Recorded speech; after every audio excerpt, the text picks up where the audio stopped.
하나님 말씀 같이 보겠습니다. 요한복음 10장 7절부터 우리 18절까지 같이 우리 합독하겠습니다. 요한복음 10장 7절부터 18절까지 합독입니다. 시작. 그러므로 예수께서 다시 이르시되 내가 진실로 진실로 너희에게 말하노니 나는 양의 문이라. 나보다 먼저 온 자는 다 절도요 강도니 양들이 듣지 아니하였느니라. 내가 문이니 누구든지 나로 말미암아 들어가면 구원을 얻고 또는 들어가며 나오며 꼴을 얻으리라. 도적이 오는 것은 도적질하고 죽이고 멸망시키려는 것뿐이요 내가 온 것은 양으로 생명을 얻게 하고 더 풍성히 얻게 하려는 것이라. 나는 선한 목자라. 선한 목자는 양들을 위하여 목숨을 버리거니와 싹구는 목자도 아니요 양도 제 양이 아니라. 이리가 오는 것을 보면 양을 버리고 달아나나니 이리가 양을 늑탈하고 또 해치느니라. 달아나는 것은 저가 싹군인 까닭에 양을 돌아보지 아니함이나 나는 선한 목자라. 내가 내 양을 알고 양도 나를 아는 것이 아버지께서 나를 아시고 내가 아버지를 아는 것 같으니 나는 양을 위하여 목숨을 버리노라. 또 이 우리에 들지 아니한 다른 양들이 내게 있어 내가 인도하여야 할 터이니 저희도 내 음성을 듣고 한 무리가 되어 한 목자에게 있으리라. 아버지께서 나를 사랑하시는 것은 내가 다시 목숨을 얻기 위하여 목숨을 버림이라.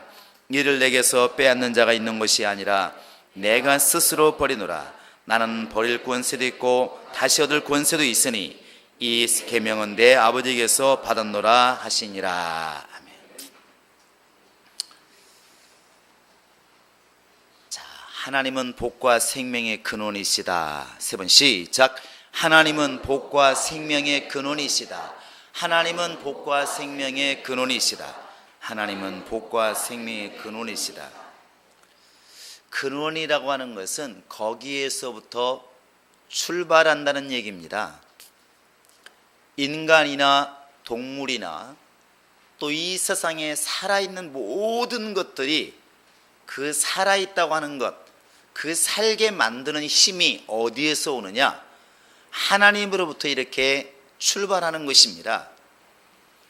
그래서 한나가 기도할 때도 사무엘상에서 하나님은 우리를 죽이기도 하시고 우리를 살리기도 하시고 우리를 부하기도 하시고 가난하기도 하시는 하나님이다, 이렇게 고백을 하고 있습니다. 하나님은 우리 인간이 가지고 있는 모든 생명, 우리가 필요한 모든 환경, 이런 것들을 모든 것을 주관하시는 하나님이십니다. 그래서 우리 하나님 바로 이제 한마디로 말하면 바로 근원이시다, 뿌리다.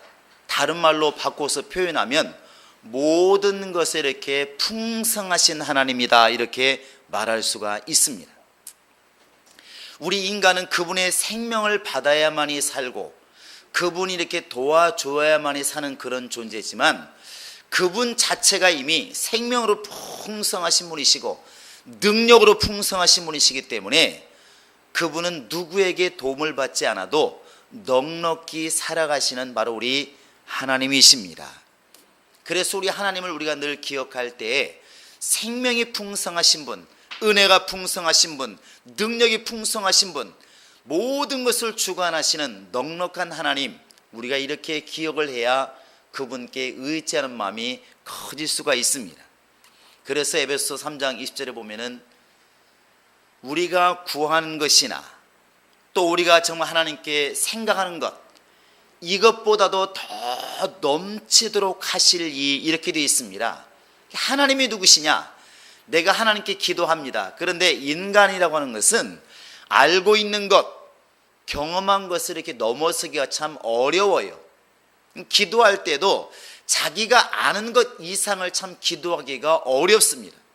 자식을 위해 기도할 때도 하나님, 우리 아들이 지능이 좀 낮으니까 이렇게 저렇게 해주세요, 이렇게 기도를 많이 하잖아요.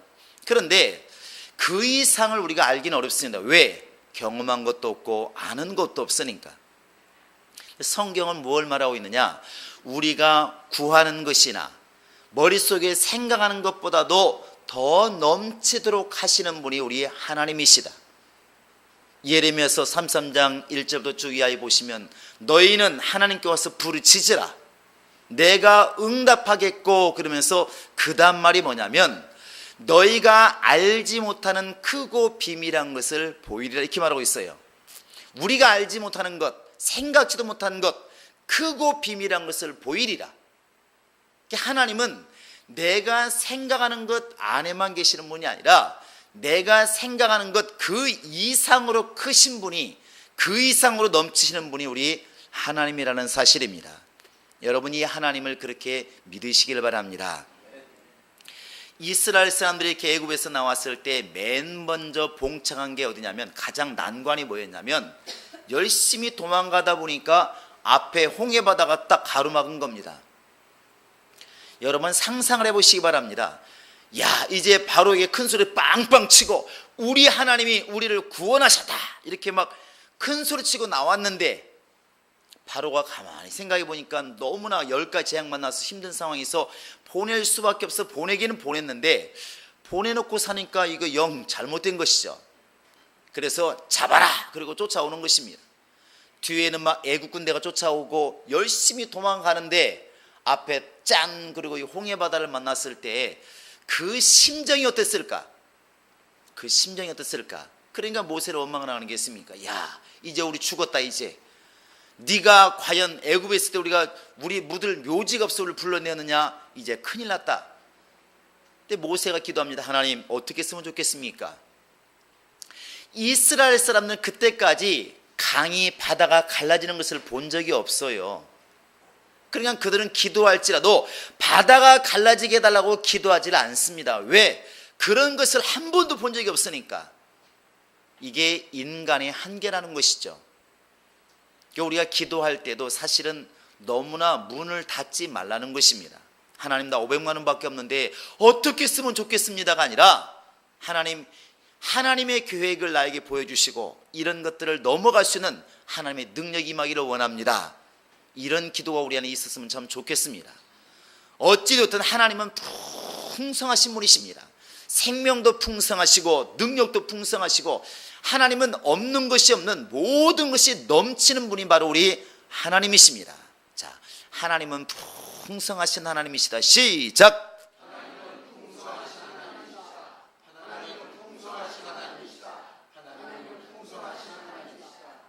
여러분, 그래서 우리가 예수를 믿는 것도 하나님을 믿는 것도 이 풍성하신 하나님의 은혜를 내 것으로 만들려고 우리가 예수를 믿는 것입니다. 풍성이라고 하는 것 너무나 가을철에 많이 듣는 단어지 않습니까? 산에 가보면 열매가 주렁주렁 맺혀서 먹을 게 너무나 많습니다. 다래니 머루니 무슨 우름이니 먹을 게 너무 많잖아요. 들판에 보십시오. 감나무라든지 먹을 게 사과라든지 얼마나 많습니까? 들판을 보십시오. 벼라든지 먹을 게 너무 많잖아요. 그래서 가을이란 단어를 딱 생각하면 풍성이란 단어를 금방 생각합니다. 그래서 이렇게 봄을 얘기할 때는 수식어가 항상 소생하는 봄 이렇게 말을 하고, 그다음에 여름 그러면 무더운이란 별명이 항상 따라다닙니다. 무더운 여름. 그 다음에 가을 그러면 풍성하이란 수식어가 항상 따라다닙니다. 풍성한 가을, 넉넉한 가을, 그거지 않겠습니까? 그런데 우리 하나님이 풍성하신 분, 넉넉하신 분, 전능하신 분, 복과 은혜의 생명의 근원 되시는 분, 이렇게 말할 때는 하나님이 그렇게 넉넉하다는 것입니다. 가을철에 온 들과 산에 먹을 것이 풍성한 것처럼 하나님에게는 그런 생명과 능력이 넘치도록 풍성하다고 하는 것을 이렇게 우리에게 말씀해 주고 있는 것입니다. 근데 이것을 우리에게 가지게 만드시는 분, 그 풍성한 은혜에 나를 인도하시는 분이 누구시냐? 바로 예수님이십니다. 그래서 예수님이 쓰시는 단어를 잘 보시면 내가 곧 길이다. 무슨 길이냐? 아버지께로 나아가는 길이다. 다른 말로 말하면 그 풍성하신 은혜, 풍성하신 능력으로 나아갈 수 있는 내가 문이고 내가 길이다. 이렇게 예수님이 그런 말을 자꾸 쓰지 않습니까? 나 외에는 없다. 나 외에 다른 길로 풍성하신 하나님의 은혜를 체험하는 길은 없고 그분께 나아가는 다른 길은 절대로 없다. 오직 예수밖에 없다. 그래서 예수님께서 오늘 또 목자라는 말을 이렇게 쓰는 것입니다. 나는 목자다. 자, 예수는 나를 인도하시는 목자다. 시작.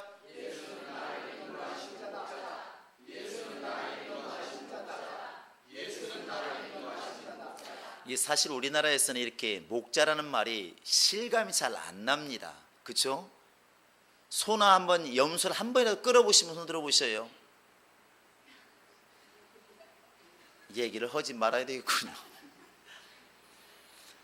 목자라고 하는 것은 말 그대로 이 양이나 소들을 갖다가 이렇게 집에서부터 끌어내어서 저 들판에 가서 산으로 가서 정말 소와 양을 띠끼는 것을 갖다가 이제 목자라고 그러는데, 그들을 관리하는 게 목자인데, 이렇게 뭐 소나 양을 키워본 적도 없으니 무슨 말을 했는데 알아듣겠습니까? 그래도 해야 됩니다. 어차피 예수님이 목자라고 했으니까 하는데, 목자라고 하는 것은 말 그대로 인도자예요. 인도자. 사람을 인도할 때는 가이드란 말을 씁니다. 조선 영어를 써가지고. 우리나라 말로 하면 뭐겠습니까? 예, 안내자. 하여튼 영어가 훨씬 많이 쓰이니까 그냥 가이드란 말을 씁니다. 그러나 양과 소를, 짐승을 이끄는 자를 갖다가 가이드란 말을 쓰지 않고 그냥 목자라는 말을 많이 씁니다. 목동이란 말도 많이 쓰기는 쓰겠죠.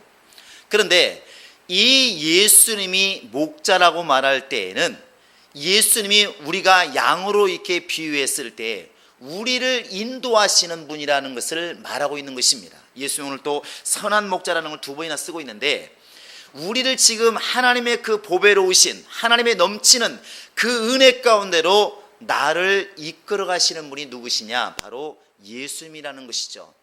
그래서 우리를 인도하신다고 그래가지고 목자라는 표현을 이렇게 쓰게 되는 것입니다. 여러분이 양과 소를 한 번도 이렇게 이끌어 보지 않았더라도 그냥 머릿속으로 상상하시고 그동안에 TV에서 봤던 다큐멘터리라든지 이런 것을 잘 염두에 두시면 될 것 같습니다. 그런데 목자가 뭐 하는 사람일까? 어떻게 인도할까? 어떻게 관리할까? 그런데 목자가 신경 써야 될 것은 이렇게 세 가지라고 합니다. 첫 번째가 뭐냐면 푸른 초장과 물가로 인도하는 거예요. 그래서 우리가 이렇게 시편 23편 1절 2절을 그냥 피지 않고 읽겠습니다. 시작.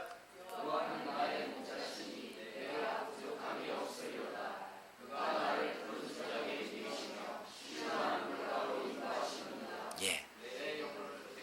어유, 잘하는 거 다 알고 있으니까 그냥 2절까지만 하시기 바랍니다.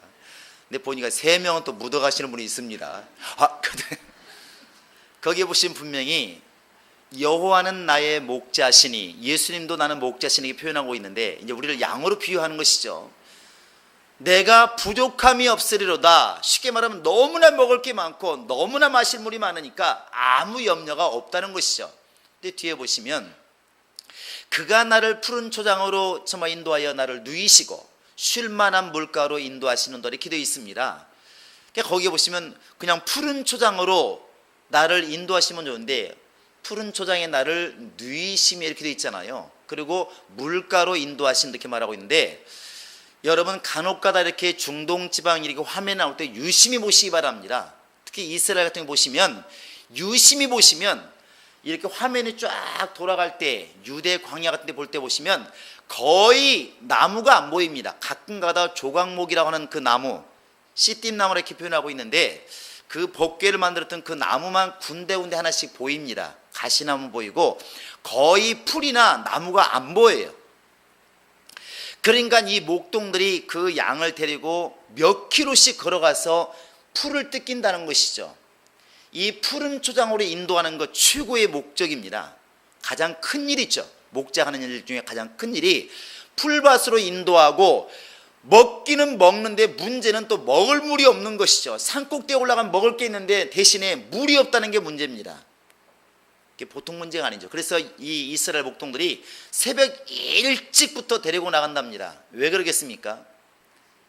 이스라엘은 거리 물이 없어요. 그러니까 일찍 새벽 일찍 나가면 그 풀에 이렇게 이슬이 내려 있습니다. 풀도 먹고 이슬도 먹는 것입니다. 근데 이 목동이 게을러 버리면, 목자가 게을러 버리면, 해 뜬 다음에 나가버리면 다 말라가지고 풀은 있는데 풀은 뜯어먹는데 물을 먹지 못하기 때문에 양들이 이제 병들어 죽는 것이죠. 왜 푸른 초장에 누인다는 말을 하냐면 양들은 아무 때나 잘 안 눕는다고 그래요. 시골에 사신 분들 아마 소나 이렇게 염소를 많이 길러봤을 텐데 염소를 이렇게 길러봐도 그렇고 소를 길러봐도 그렇고 아무 때나 안 눕습니다. 신나게 먹고 배가 불러야 누워요. 소도 그렇고 그러니까 많이 뜯어먹고 배가 부르면 한여름에 더우면 배가 부른 다음에 누워서 뭐합니까? 자, 1번 꿈을 꾼다, 2번 되새김질한다. 되새김질합니다. 유나 이게 4개나 있기 때문에 신나게 뜯어먹고 배가 불룩합니다. 한쪽이. 그러면 그때 앉아가지고 뭐 하냐면 계속 갈죠.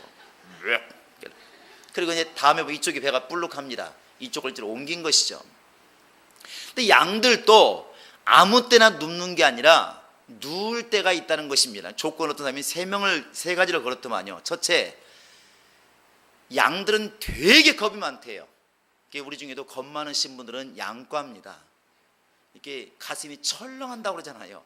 양들이 이렇게 한 200마리가 있다가도 들토끼가 있다가 팍 뛰어나가면 500마리가 막 난리가 난답니다. 이게 뭔 일이냐? 그게 양이래요. 양은 겁 많은 짐승이라 이렇게 말합니다. 겁 많은 짐승. 토끼 한 마리만 뛰어 지나가더라도 막 온 양들이 난리가 난답니다. 이게 그렇게 놀라면은 절대로 이렇게 앉질 않고 눕질 않는데요. 양이 첫째 안 눕는 이유가 놀라고 일이나 양 이렇게 저쪽에서 이렇게 늑대라든지 여우라든지 이런 것들이 항상 노려보고 있으면 절대 눕질 않답니다. 두려움은 눕지를 않는데요. 또 하나는 이렇게 이제 이런 해충이 있을 때 진드기라든지 막 자기를 괴롭힐 때는 절대로 눕지 않는답니다. 누울 수가 없겠죠. 괴로우니까. 또 하나는 이제 양들이 희한해가지고 목자가 없으면 싸움을 그렇게 한대요. 희한하게도 목자가 오면 목자를 쳐다보고 잘 따라가는데 목자가 없으면 그렇게 싸운답니다. 사람도 똑같은 것 같아요. 순한 사람들이 안 싸우는 것 같잖아요. 순한 사람들이 더 내면의 싸움이 더 많습니다. 옆에 누구를 앉는지 잘 보세요. 순한 사람들이 속에서는 더 이렇게 꽁한 게 많고 더 그렇습니다. 차라리 우리가 화통한 사람들, 화끈한 사람들은 싸울 때는 싸워도 보통 때는 잘 안 싸우는데 이렇게 순한 양들은 목자가 안 보이는 순간에 막 들이받는데요. 실제로 염소들도 많이 싸웁니다. 뭐가 이렇게 싸우는지 모르겠어요. 계속 봤습니다. 이렇게. 그래서 그때 그 서열 싸움 때문에 싸울 때는 절대로 눕지를 않는데요. 그러니까 양이 벌써 누웠다고 하는 것은 적으로부터 위험이 없다는 것을 확실하게 감지했을 때, 너무 평안할 때, 배부르고 평안할 때 눕고, 곤충이라든지 이런 게 없어서 몸이 너무 편안할 때, 그리고 주변과 다툼이 없을 때 이렇게 눕는답니다. 그러니까 예수님께서 우리를 인도하실 때 우리가 그런 심령이 되어야 평안하다는 것이죠. 그렇게 인도하시는 분이 바로 우리 예수님이라는 사실입니다. 그래서 예수님이 목자라는 말을 쓰는 것입니다.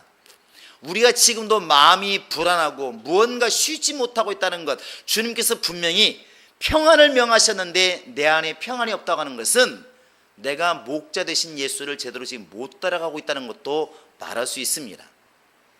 그 다음에 목자가 하는 일이 뭐냐면 물가로 인도하는 것이죠. 절대절명입니다. 이게 우리나라에서는 실감이 잘 안 납니다. 이스라엘에 가보시면 물이 없어요. 물이. 엔게디란 폭포, 다윗이 숨어 들어갔던 그 꼴짝이 폭포를 가봤습니다. 얼마나 기대했는지 몰라요. 이야, 너무나 강도 없고 요단강에서 실망을 했습니다. 요단강이 이만합니다. 그러니까 요단강 그래 얼마나 보고 싶었는지. 야, 요단강이라니. 성경에 요단강이 얼마나 많이 나와 있습니까? 예수님이 침례받은 곳이요, 침례 요한이 침례 주던 곳이요, 요단강이 너무 많이 나와 있어서 야, 오늘은 요단강을 본단다. 그 요단강을 보러 갔더니 요단강이 꼭 요만해요. 우리 지금 예배당 그것도 물이 꽉 차가지고 넘치는 것도 아닙니다. 그냥 건너갈 수 있어요. 다 하는 소리 뭐라 말했겠습니까? 뭐야, 또랑이잖아. 이렇게 말해. 이 또랑이잖아 이게. 그 엔게디 폭포도 가보니까 폭포라고 그러는데 우리나라 폭포는 점잖합니다. 물이 그냥 이렇게 물레방아대로시 내려오는 거죠. 저게 무슨 폭포야? 근데 왜 폭포라고 물어봤더니 그들 나라는 너무나 물이 없으니까 1년 동안 마르지 않고 떨어지는 것은 굉장한 폭포고 1년 동안 마르지 않고 흘러가는 그 냇가는 그냥 강인 거예요. 강인 거예요. 그러니 목자가 이렇게 시골 사는 목자가 자기 양떼를 데리고 물 먹일 곳은 뻔하다는 것입니다. 우물 있는 곳, 아니면 오아시스, 다른 곳은 물이 없어요. 때 맞춰서 풀을 뜯기고 때 맞춰서 물을 먹이는 것, 이것은 목자에게 있어서는 양을 키우는 가장 기본적인 것이라는 것이죠. 너무나 기본적인 거라는 것이죠. 예수님이 누구시냐? 때마다 물을 먹이시고 때마다 양식을 먹이시고, 이게 우리 주님이 우리의 목자 되셔서 하시는 일입니다. 그래서 우리가 지금 예수를 제대로 따라가고 있다고 한다면 이런 현상이 벌어질 겁니다. 그게 무슨 현상이냐면 가장 필요할 때 가장 필요한 말씀이 머릿속에 떠오르는 겁니다. 주님 말씀을 주시는 거예요. 그러니까 예배 때든 기도할 때든 홀로 있을 때든 내가 너무나 곤고할 때 하나님께서 생명의 말씀, 양식을 주는 겁니다. 그게 말씀이거든요. 그 말씀이 지금 떠오르고 있으면 우리가 지금 예수의 인도를 잘 받고 있는 겁니다. 예수님께서 말씀하시기를 성령이 오시면 내가 하는 이 말을 기억나게 하고 생각나게 할 것이다. 분명히 필요할 때마다 필요한 양식의 말씀이 떠오른다는 것이죠. 예수님 목자이기 때문에 벌어지는 일입니다. 그래서 아모스 8장 11절 12절에 보시면 기근이 무엇이냐, 기갈이 무엇이냐, 하나님 말씀을 듣지 못하는 것이 그게 기근이고 기갈이다, 이렇게 나와 있습니다. 우리가 목자를 지금 제대로 만났다면, 예수를 제대로 만났다고 한다면 분명히 예수님께서 우리를 푸른 초장으로 인도하신다고 그랬으니까 때마다 시마다 필요한 말씀들이 우리 속에 깨달아질 것이고 들려지는 것이 정상이라는 것입니다. 그러한 영감이 여러분과 지금 내 안에 있기를 원합니다. 할렐루야.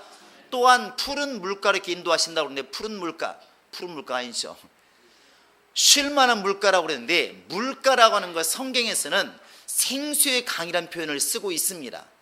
생수의 강, 네 뱃속에서 생수의 강이 넘쳐나리라. 이것은 곧 성령을 말하고 있다, 이렇게 나와 있습니다. 그러니까 우리가 지금 예수를 제대로 따라가고 있다고 한다면, 예수를 목자로 삼아 가는 사람이라고 한다면 항상 성령이 충만한 역사가 우리를 통하여 이렇게 일어난다는 것이죠. 예수님은 지금 우리의 목자로서 이 일을 지금 감당하고 계시는 것입니다.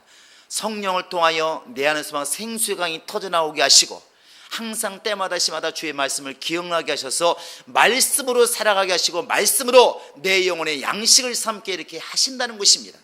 그러니까 우리가 지금 예수를 제대로 따라가면 하나님 말씀을 늘 기억나게 하심으로 배고프지 않을 것이고, 성령이 충만히 역사하심으로 목마르지 않을 것이라는 사실입니다.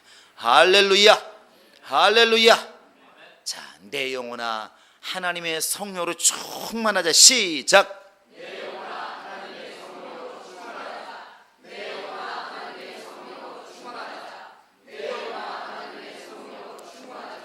또 하나 목자가 이제 해야 할 일 세 가지 중에서 두 번째가 뭐냐면 적들로부터 지키는 겁니다. 자기 양을 지키는 거예요. 이 지킨다고 하는 것이 몽고에서 보니까 이렇게 개를 가지고 쉬는 날, 이렇게 비가 오고 눈이 올 때 사냥, 이렇게 양을 못 데리고 나간 날 보니까 동네 목동들이 모여가지고 총을 들고 개를 데리고 들판에 나갑니다. 왜 나가냐 했더니 늑대 사냥을 나가는 것입니다. 평소에는 날씨가 좋은 날에는 열심히 양과 소를 데리고 나가서 뜯기고, 날씨가 안 좋을 때는 집에 그냥 양과 소를 놔두고 동네 이렇게 청년들이 총을 가지고 개를 데리고 들판 나가가지고 사냥을 하는 것입니다. 뭘 사느냐? 늑대 사냥을 하는 것입니다. 지금 몽고에도 거의 늑대가 멸종되어 가고 있다고 그래요. 왜 그러느냐? 그 늑대들이 결국에는 자기 양들을 잡아먹기 때문에 그 늑대를 쏘아 죽이는 것입니다. 결국 양을 보호하는 것입니다. 밤에도 울타리를 치는 이유가 뭐겠습니까? 양을 지키기 위해서 이렇게 우리를 치는 것이죠. 그리고 몽고 같은 경우 보니까 영하 막 20도 30도 이렇게 내려가요. 그런데 문제는 가을 늦게 새끼를 낳았을 때 그 새끼가 크기도 전에 겨울이 오면 얼어 죽는답니다. 그래서 보통 한 달 된 새끼들을 갖다가 몇 마리 모아가지고 어디서 하느냐? 그 여러분 몽고 텐트에 보시면 알지만 그 텐트 안에서 그냥 같이 자요. 한쪽에 놔두고 이게 같이 자더라고요. 그러니까 나중에 취재하는 사람이 왜 이렇게 방 안에 키웁니까? 짐승을. 그러니까 얘들을 밖에 두면 얼어 죽을 수밖에 없으니까 그냥 같이 그냥 자는 것입니다. 이렇게 말합니다. 그런데 또 희한하게도 그렇게 몇 달 동안 추울 때 같이 자고 같이 살다 보면 이 양들이 주인을 너무 잘 따라가지고 나중에 봄이 되면은 이 양들이 주인을 따라서 모든 양들을 이끄는 양이 되는 것이죠. 그게 일석이조가 되는 거예요. 이런 것도 양을 보호하는 하나의 측면이죠.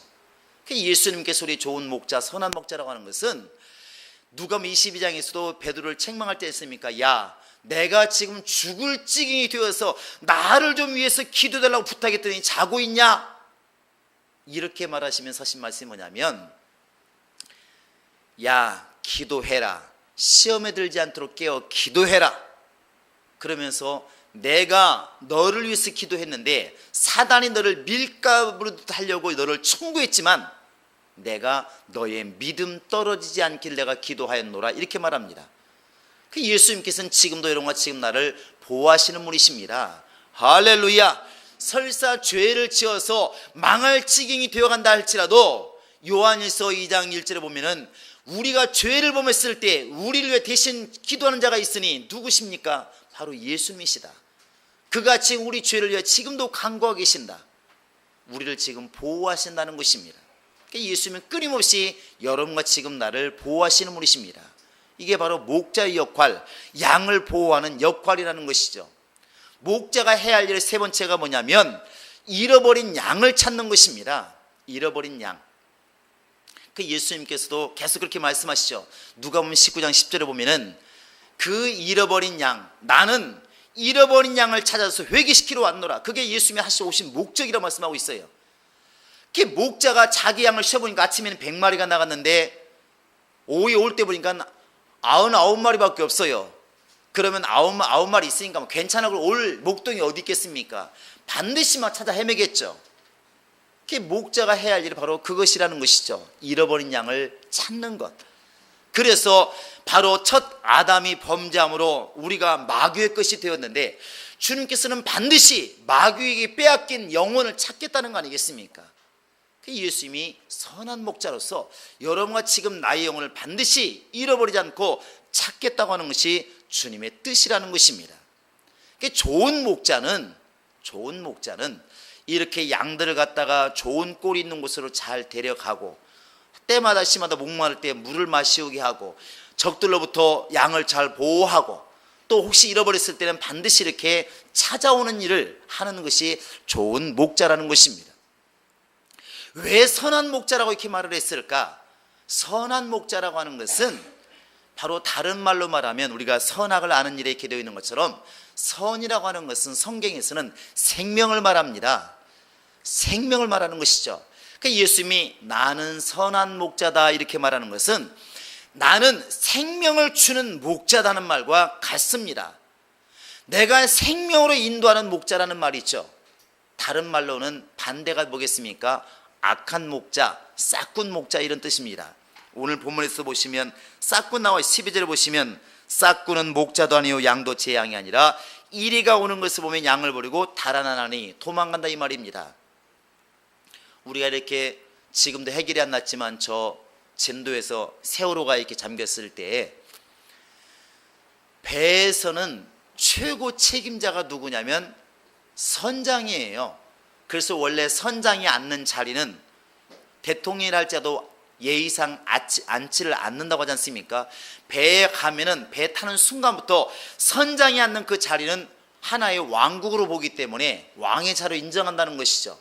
그런데 온 국민이 이렇게 치를 떨고 분노했던 이유가 뭐냐면 그 선장이 제일 먼저 내렸어요. 좋은 말로 내린 것이지만 도망간 것이죠. 그것도 뭐하다 내렸는지 모르겠지만 속옷만 입고 내려왔습니다. 사실 보통은 선장은 무슨 일이 생기면 가장 늦게 내려오잖아요. 아니면 배와 함께 죽는 것이 미덕으로 지금까지 여겨져 왔는데 그렇게 몇백 명을 태우고 가는 선장이 가장 먼저 탈출했어요.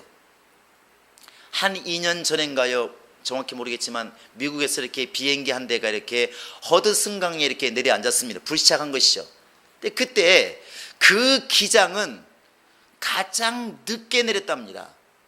방송을 잘하고 먼저 승객들 다 구조된 거 보고 자기가 2번이나 왔다 갔다 확인한 다음에 마지막으로 내렸다고 하지 않습니까? 너무나 비교가 되잖아요. 그러니까 그 기장은 너무나 칭찬을 받았고 너무나 침착하고 대단한 선장이다. 우리 선장은 자기 목숨은 구했지만 나쁜 선장, 온 꿈이 이를 갈고 나쁜 선장으로 지금 욕을 하고 있습니다. 좋은 목자가 누구이고 선한 목자가 누구이고 싹군 목자가 누구일까? 싹군은 도망가고 자기만을 위하는 그런 그 사람이 나쁜 목자라는 것입니다. 저기 유다서에 보면은 유다서 1장 11절에 보면은 거기에 목자에서 나와 있는데 이런 목자라고 있습니다.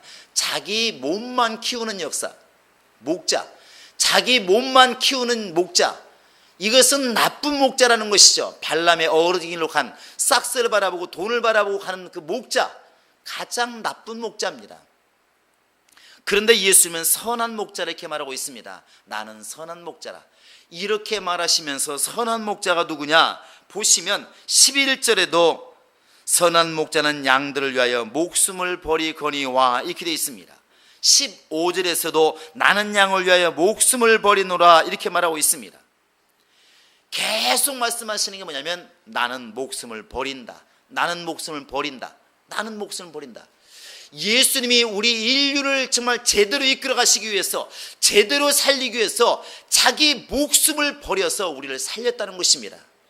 그래서 예수는 선한 목자가 되는 것입니다. 여러분, 세상의 모든 것을 실패했어도 예수를 제대로 따라가면 그 사람은 살 수 있습니다. 제대로 살 수가 있습니다. 그러나 예수를 따라가지 않으면 우리의 영혼은 망할 수밖에 없습니다. 특히 영적인 문제에 있어서는 예수를 따라가는 길만이, 오직 예수를 따라가는 길만이 사는 길입니다. 그분을 따라가지 않으면 살 수가 없다는 것입니다. 언젠가 이렇게 해외 선교를 갔는데 복잡한 도시에 들어갔습니다. 그러니까 가이드가 그런 말을 해요. 이제부터는 저를 잘 따라오시기 바랍니다. 여기는 거리가 복잡하니까 절대로 저를 따라오시기 바랍니다. 구경도 좋지만 길 잃어버리면 큰일 납니다. 그 비행기 탈 시간이 몇 시간 안 남았는데, 이렇게 분명히 말했고 조심하자고 갔는데 어떤 분이 굉장히 뛰어난 분이 있습니다. 항상 그분은 홀로 다니기를 좋아하셨어요. 아프리카 갈 때도 혼자 가시기를 좋아하셨고, 근데 딱 하다 보니까 또 역시 그분이 안 보인 겁니다. 그런데 이제 그때부터 구경은 날 샌 거죠. 왜냐하면 사람 찾는 일 때문에 급하지 뭐가 급하겠습니까? 구경이 급하겠습니까? 그러니까 막 그때부터 막 정신이 없어요. 그런데 흩어질 수도 없는 게 뭐냐면, 흩어지면 우리 다 못 찾으니까 그 몇 명이 막 계속 같이 뭉쳐 다니는 것입니다. 여기 있을까 저기 있을까. 가까스로 이제 비행기 시간 아슬아슬하게 찾았습니다. 그러니까 다 할렐루야 이렇게 했겠습니까? 아유 저 왼수 이렇게 말하죠. 왼수. 나중에 막 다 막 씩씩거리고 한마디를 하지 않습니까? 왜 그러냐니까, 나는 그렇게 따라다니는 거 싫다고. 야, 참 무책임하죠. 이름을 말할 수가 없습니다. 아마 여러분도 알 수도 있기 때문에 너무 무책임한 거예요. 그 정말 다른 사람의 모든 걸 망치고, 자기도 물론 힘들었겠지만 찾는 사람들 얼마나 땀이 났을까. 비행기 시간 다 돼가는데 얼마나 당황했을까. 여러분, 제대로 따라가지 못하면 자기 고생하고 남도 고생하고 같이 고생하는 것입니다. 예수님이 여러분과 지금 나에게 요구하시는 것은, 세상에 많은 소리가 있지만 주인의 소리는 딱 하나라는 것입니다. 우리를 살리는 소리는 딱 하나라는 것입니다. 그건 예수의 음성밖에 없습니다. 할렐루야. 우리는 그것을 주의 음성이라 말하고 있는 것이고, 주의 음성은 오직 하나입니다. 하나. 우리가 지금 고독하다고 하는 것, 외롭다고 하는 것, 힘들다고 하는 것은 주의 음성을 듣지 못하기 때문에 우리에게 지금 그런 현상이 벌어지는 것입니다. 여러분과 지금 내가 기도해야 될 것은 분명한 겁니다. 하나님, 나의 목자가 되시는, 나를 정말 죽이기도 하시고 살리기도 하시고 내가 잃어버리면 죽을 수밖에 없는 나를 정말 생명의 샘으로 인도하시고 푸른 초장으로 인도하실 수 있는 그분, 나를 은혜 가운데로 인도하시는 그분, 그분의 음성을 들을 만한 영감 있게 하소서. 그분의 음성을 듣고 순종할 만한 그런 믿음이 내 안에 있게 하소서. 이것이 우리의 기도 제목이 되어질 줄로 믿습니다. 할렐루야. 여러분, 세상에 우리를 유혹하는 소리가 얼마나 많이 있습니까? 마귀의 음성이 얼마나 많이 있고 원수의 소리가 얼마나 많이 있습니까? 이러한 소리 중에서 나를 살리는 정말 선한 목자이신 예수의 음성을 들으시는 그런 영감과 지혜와 능력 있기를 예수의 이름으로 축원합니다. 이 시간 다 같이 기도하시겠습니다. 바로 예수는 선한 목자라 말씀하십니다. 곧 살리는 목자라는 것입니다. 이 시간 기도할 때 주여, 일생 동안 살아가면서 내가 수많은 사람의 목소리를 알고 수많은 사람의 소리를 듣고 있지만 나를 살리시는 분 예수의 음성을 듣게 도와주시고 나의 목자 되시는 예수의 음성을 구별할 줄 아는 그런 영감이 내 안에 있게 하소서. 그분의 음성만 듣고 따라갈 수 있는 용기가 내 안에 있게 하소서. 이 시간 다 같이 우리 기도하시겠습니다. 살아계신 하나님 아버지, 우리 인간은 어떻게 살아야 되는지, 내가 어디서 왔는지, 죽으면 어떻게 되는지 아직도 그 숙제를 풀지 못해서 많은 철학자들이 고민하고 있습니다. 그러나 우리는 지금 분명히 우리를 인도하시는 분이 예수라는 걸 알게 되었고 예수가 선한 목자인 것을 우리는 알게 되었습니다. 선한 목자를 따라가면 푸른 초장으로 갈 수가 있고 예수를 따르면 정말 쉴만한 물가로 갈 수 있다는 것을 우리가 이제 알았으니 하나님 아버지, 우리가 선한 목자이신 예수를 일생 동안 따르기로 마음에 결심하게 도와주시고 예수의 음성을 분별하여 들을 수 있는 영감이 있도록 하나님이 함께 하시고 인도하여 주시옵소서.